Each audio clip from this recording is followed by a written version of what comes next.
नमस्ते। आज हम बात कर रहे हैं एक बहुत ही खास दौरे की। ब्राजील के राष्ट्रपति लूला डा सिल्वा भारत आ रहे हैं और ये कोई मामूली डिप्लोमेटिक विजिट नहीं है। ये एक ऐसा दौरा है जो भारत और ब्राजील के रिश्तों को एक बिल्कुल नए लेवल पर ले जा सकता है।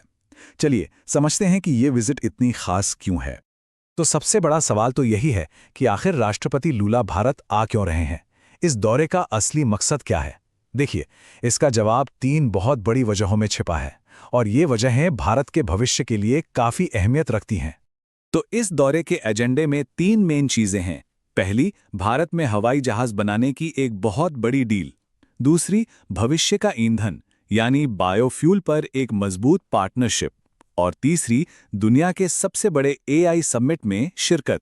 ये तीनों मिलकर एक बहुत मजबूत स्ट्रेटेजिक पार्टनरशिप की तस्वीर पेश करते हैं। तो चलिए एक एक करके इन सबको समझते हैं।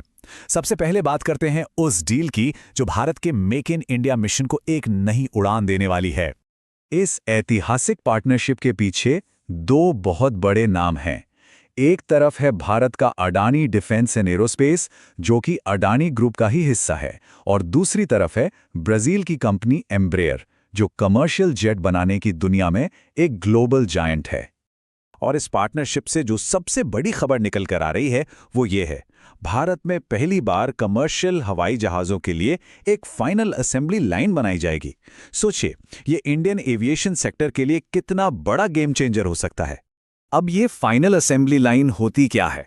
देखिए, आसान शब्दों में कहें तो ये वो फैक्ट्री होती है जहां हवाई जहाज के सारे बड़े बड़े पार्ट्स, जैसे उसके पंख, बॉडी, पूंछ, इन सबको एक साथ जोड़कर उसे उड़ने के लिए तैयार किया जाता है। पर यह डील सिर्फ प्लेन बनाने तक ही सीमित नहीं है। नहीं, इसके तहत भारत में एक पूरा का पूरा इकोसिस्टम तैयार किया जाएगा। मतलब यहीं पर सप्लाई चेन बनेगी, यहीं से सर्विस और सपोर्ट मिलेगा, और तो और पायलटों को ट्रेनिंग भी यहीं दी जाएगी। अच्छा, तो ये तो हुई मेक इन इंडिया की बात।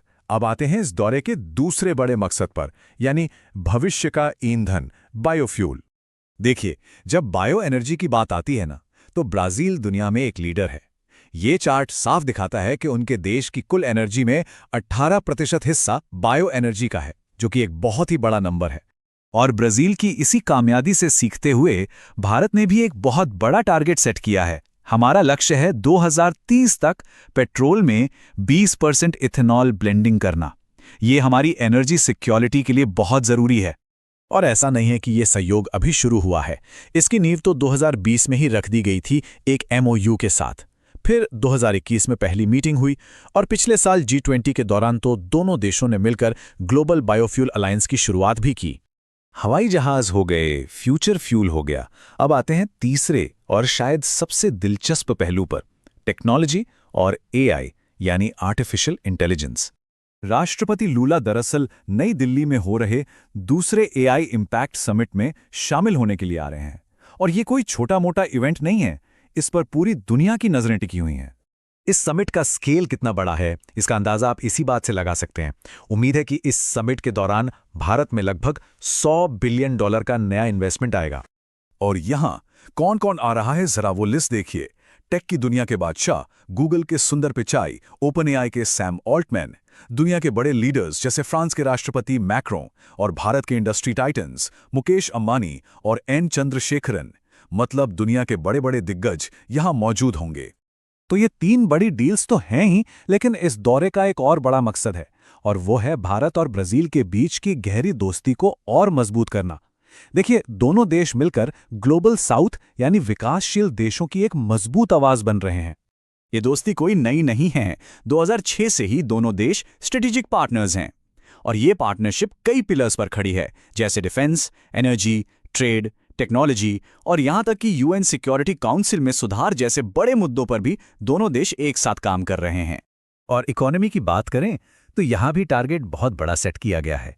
दोनों देशों का लक्ष्य है कि 2030 तक आपसी व्यापार को $20 बिलियन तक पहुंचाया जाए। इस साझेदारी की अहमियत को प्रधानमंत्री नरेंद्र मोदी के शब्दों में समझें तो ग्लोबल साउथ के साझा हितों को आगे बढ़ाने के लिए हमारा घनिष्ठ सहयोग महत्वपूर्ण है। ये बात इस रिश्ते की बुनियाद को साफ तौर पर दिखाती है। तो कुल मिलाकर देखें तो ये सिर्फ एक राष्ट्रपति का दौरा नहीं है, ये 2 उभरती हुई ताकतों का मिलन है। और ये हमें एक बहुत बड़े सवाल पर लाकर छोड़ देता है।